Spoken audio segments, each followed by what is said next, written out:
'Tunnel' ఈ movie 2016లో వచ్చింది. So, ఇది కూడా ఒక సౌత్ కొరియన్ మూవీ. సో, ఈరోజు వీడియోలో ఈ emotional drama and survival thriller movie గురించి అయితే తెలుసుకుందాం. సో, వీడియోని ఎవరైతే కొత్తవారు చూస్తున్నారో movie stories and interesting stories కోసం మన ఛానల్ తప్పకుండా సబ్స్క్రైబ్ అయితే చేసుకోండి. 'టన్నల్' ఇది 2016లో విడుదలైంది. ఒక సౌత్ కొరియన్ మూవీ. ఇది రసవత్తరమైన emotional drama and survival thriller. ఈ మూవీ ఒక సాధారణ వ్యక్తి, అతని పట్టుదల, ఇక సహాయ చర్యల ప్రాముఖ్యత చుట్టూ తిరుగుతూ ఉంటుంది. సో, ఇక కథ విషయానికి వెళ్ళిపోతే లీ చాంగ్ షూ తినే హీరో ఒక కార్ సేల్స్మ్యాన్. అతను తన పుట్టినరోజును తన కుటుంబంతో గడపడానికి ఇంటికి వెళ్తూ ఒక మౌంటైన్ టన్నల్ ద్వారా ప్రయాణిస్తాడు. కానీ టన్నల్లోకి వెళ్ళిన కాసేపటికే భారీగా భూకంపం వచ్చి టన్నల్ అయితే కూలిపోతుంది.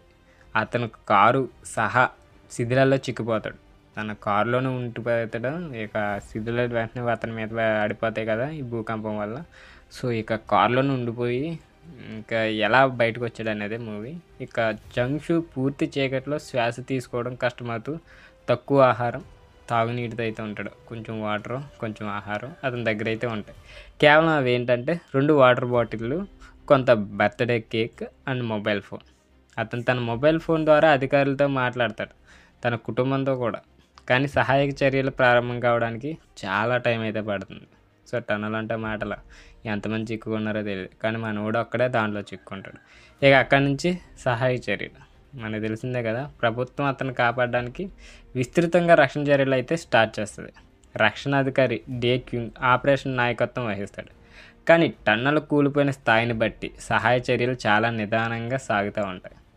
సో, ఇంకా ఆత్మవిశ్వాసం, పోరాటం అనే చెప్పాలి. జంగ్ షూ క్రమంగా నీరు, ఆహారం పూర్తిగా అయిపోయిన తర్వాత బతికేందుకు ఎన్నో సాహసోపేత నిర్ణయాలు తీసుకుంటాడు. అతనికి ఒక కుక్క, అంటే అది కూడా దాంట్లోనే ఉంటుంది.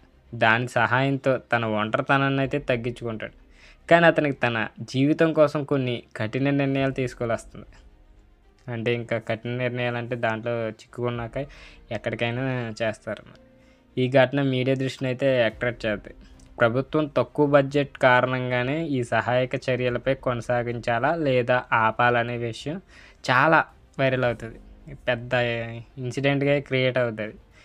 అంటే అటు ప్రభుత్వానికి, ఇటు పబ్లిక్కి సమాధానం చెప్పుకోవాలి కదా ఇలాంటి నాణ్యత లేని టన్నల్స్ నిర్మించారని. ఇంకా జంగ్ షూ కుటుంబం తనను కాపాడుకోవాలని ప్రాధాయపడతారు. అధికారులు శిథిలాల దూరాన్ని సమస్యలను బట్టి ఆపరేషన్ రద్దు చేయాలనుకుంటారు. ఇక మా వల్ల కాదు, ఎక్కడితో ఆపేస్తామని కూడా చెప్తారు. అయినా కుదరదు. ఈ క్లైమాక్స్కి వచ్చేసరికి ఇవన్నీ మధ్య 2 నెలల తర్వాత, భారీ ప్రయత్నాల తర్వాత జంగ్ షూని కాపాడతారు. అతని శరీరంగా బలహీనంగా అయితే ఉన్నప్పటికీ ఇక అతని ఆశ, జీవితంపై ప్రేమ అతన్ని బతికించాయి. అతను బయటకు వచ్చినప్పుడు అతని కథ అందరినీ ప్రేరణ కలిగిస్తుంది. సో, అందరికీ ఏంటంటే 2 నెలల తర్వాత అతను బయటకు వస్తాడు ఆ టన్నల్ నుంచి. అంటే చూసుకోవచ్చు మీరు.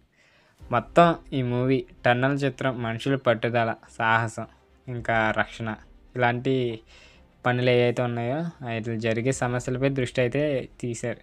ఇది ఒక వ్యక్తి జీవిత విలువను తెలియజేస్తుంది. ఎన్ని ప్రమాదాలైనా ఎదుర్కోవాల్సి వచ్చే సిచ్యువేషన్స్ వస్తాయని అయితే చెప్తారు. ఇక కథలో ఇంకా స్టోరీలో ఎమోషన్స్ ఎక్కువ ఉంటాయి, థ్రిల్లింగ్ ఉంటాయి. ఇక ఈ సీన్స్ అన్నీ బాగానే ఉంటాయి.